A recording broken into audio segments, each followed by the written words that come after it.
Seja bem-vindo ao canal Teologia Aprenda Mais. Mais uma vez é muito bom estarmos aqui para começar uma nova gravação, um novo vídeo.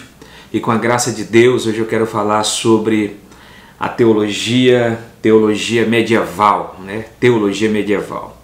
Esse vídeo ao qual vou gravar, né, sobre a teologia medieval faz parte da história da teologia cristã, onde que eu já trabalhei, né, os pontos principais, começando desde o século I, da era apostólica, né, voltado à teologia dos apóstolos, voltado também falando sobre as cartas paulinas, que na igreja primitiva não tinha uma teologia sistemática, organizada, propriamente dita, como nós temos hoje. Trabalhamos, né, alguns pontos de vista, alguns pontos principais ali na era apostólica. Depois entramos na era pós-apostólica, né, que é o período do século II, vai até o século V ou VI, né, ou VII para alguns, que é o período da era patrística, né. Falemos dos pais, os pais da igreja, os pais gregos, né, que faz parte da igreja grega, da parte oriental do Império Romano, de fala grega. Também falamos também dos pais latinos, né, que faz parte da igreja latina, da parte ocidental do Império Romano, que fala o latim. Enfim, nós analisamos todo aquele processo de construção teológica, de construção doutrinária, das principais doutrinas fundamentais da fé cristã, nesse período aí que tem por base cronológica, né, de tempo e de espaço, mais ou menos cinco séculos da era cristã. E só para fazer uma ressalva aqui, fazer uma síntese, né, do que foi visto, do que foi analisado, eu quero falar também um pouquinho rapidamente, como eu fiz naquela introdução, naquele vídeo passado aí, que tem a história, né, a introdução à história da teologia cristã. Quero dizer que o estudo da história da teologia cristã é de suma importância, né? Pois busca melhor conhecer cada vocábulo etimológico, conceitos, escola de pensamento, né? Corrente de pensamento, escolas teológicas e principalmente a origem histórica da palavra teologia, a origem histórica também dos conceitos de doutrina, as formações doutrinárias, né? A questão de crenças e prática que no decorrer desses 5 primeiros séculos foram sendo elaborada, e principalmente a questão aqui, a origem histórica da palavra teologia e o relacionamento com as questões sociais, espirituais, importante para o processo do século ao qual o cristianismo teve início e tal até o nosso tempo, que é o século XXI, terceiro milênio. Então, para a igreja, para nós cristãos de forma geral, para a cristandade, né, para a Igreja do Senhor Jesus, o conhecimento da história da teologia se torna imprescindível, né? Para conhecermos de forma sólida os ensinamentos bíblicos relacionados à doutrina de Deus, à doutrina de Cristo, que é a cristologia, a pneumatologia, que é a doutrina do Espírito Santo, também a antropologia, que é a doutrina do homem, e dentre outras doutrinas, né? Nesse contexto nesse contexto que nós estamos trabalhando sobre a história da teologia, né?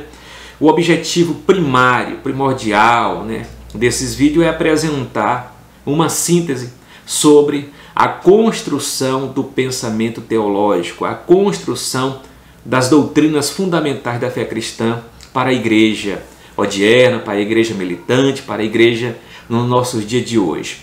Como eu falei nos demais vídeos, né, quando você chega em um seminário, você vai em uma livraria evangélica, você vai em uma biblioteca evangélica, você vê lá um livro de teologia sistemática, está muito bem organizado, muito bem elaborado.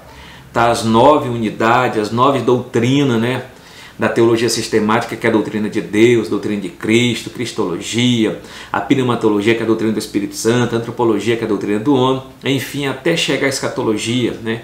Dependendo do livro, a teologia sistemática ali pode ter em torno de 8 disciplinas, né? 8 doutrinas, até 10 ou mais um pouco do que isso, mas está tudo bem organizado no livro de teologia sistemática. Mas uma coisa eu quero dizer, está organizado, mas essas doutrinas levaram-se tempo para se trabalhar. Só nos primeiros vídeos que foi gravado, a gente já relatou que teve um período de 5 séculos, né? Decisões conciliares, no Concílio de Nicéia, no Concílio de Calcedônia, no Concílio de Constantinopla, no Concílio de Éfeso, né? No 7º Concílio da Igreja Oriental. Então teve todo um trabalho, teve toda uma labuta, né? Para se trabalhar, se interpretar, ter boas traduções, né? Como foi o caso de Orígenes, Exaplan, colocando aquelas 6 versões da Bíblia para ter uma boa versão, uma boa tradução. Então, isso que é o importante nós estudarmos a história da teologia cristã, a história das doutrinas cristãs, que faz parte do cristianismo histórico e bíblico, né? Nós aprendemos quem cunhou a palavra trindade na parte ocidental, que foi Tertuliano. Essa palavra trindade, tríades, também foi apresentada por Teófilo, né, na parte oriental do Império Romano de fala grega. E assim hoje nós temos toda uma doutrina da trindade trabalhada, bem organizada, dentro da sua metodologia, dentro das suas delimitações bíblicas, porque alguém teve que se debruçar, né? E graças a Deus por isso, hoje nós temos uma doutrina sistemática, doutrinas sólidas, né? Então uma das coisas que nós temos hoje é as chamadas doutrinas fundamentais, são chamadas primárias, né? E as doutrinas periféricas, secundárias, né? A questão de escatologia, que para alguns ramos do cristianismo defende, não, eu sou pré-tribulacionista, é o caso da Assembleia de Deus. E a igreja presbiteriana, não, eu sou pós-tribulacionista. Até nessa parte a gente discute sem nem cometer uma heresia, né? Essa parte é secundária, periférica em si. Vai depender da interpretação, claro.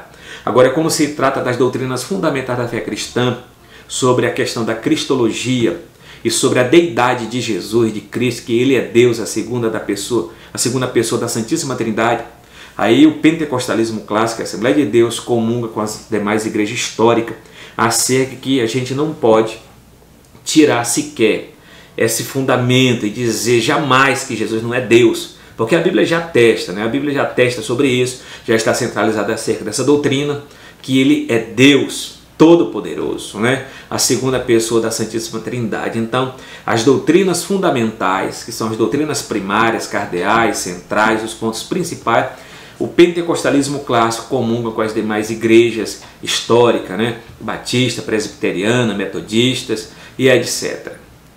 Bem? E aqueles que negam essa doutrina fundamental de dizer que Jesus não é Deus Todo-Poderoso, né? E dizer que Ele é uma criatura especial, e dizer que Ele é um Deus menor, né?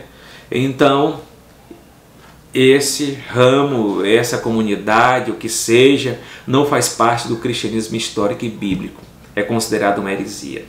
Eu convido você para acessar os meus vídeos de seitas e heresias, que eu explico sobre cada um, qual é o conceito do Jesus da seita que está lá, como é que eles pensam acerca de Jesus, como é que eles pensam acerca do Espírito Santo, como é que eles pensam acerca dos céus. E é isso. Então vamos trabalhar aqui de introdução relacionado à questão da teologia medieval. A teologia medieval, para nós trabalharmos e pensarmos o que dá um conceito. Aqui é mais um sumário, tá? Um sumário que nós estamos colocando aqui. É mais uma visão panorâmica. Então a teologia medieval. A teologia medieval. A igreja medieval da época, claro que a igreja medieval que desde a época lá do concílio do Edito de Milão, nós temos uma igreja imperial. Uma igreja, antes do Edito de Milão de 313, a igreja era perseguida, né? Nós temos a igreja perseguida, antes do Edito de Milão de Constantino, que deu liberdade de culto, que foi no ano de 313. Antes desse ato, desse ano de 313, antes do Edito de Milão, a igreja era a igreja perseguida. Depois do Edito de Milão, que ocorreu no ano 313, a igreja recebe liberdade de culto, né? Apesar de grandes altos e baixos, e apesar também da época que ocorreu a questão da controvérsia ariana, né? Da controvérsia cristológica, que Constantino teve que convocar o Concílio de Nicéia para debater realmente que Cristo era Deus ou era uma criatura, né? E assim ocorreu pela convocação do imperador Constantino, o Concílio de Nicéia, na cidade de Nicéia, porque ainda Constantinopla estava sendo construída, tá?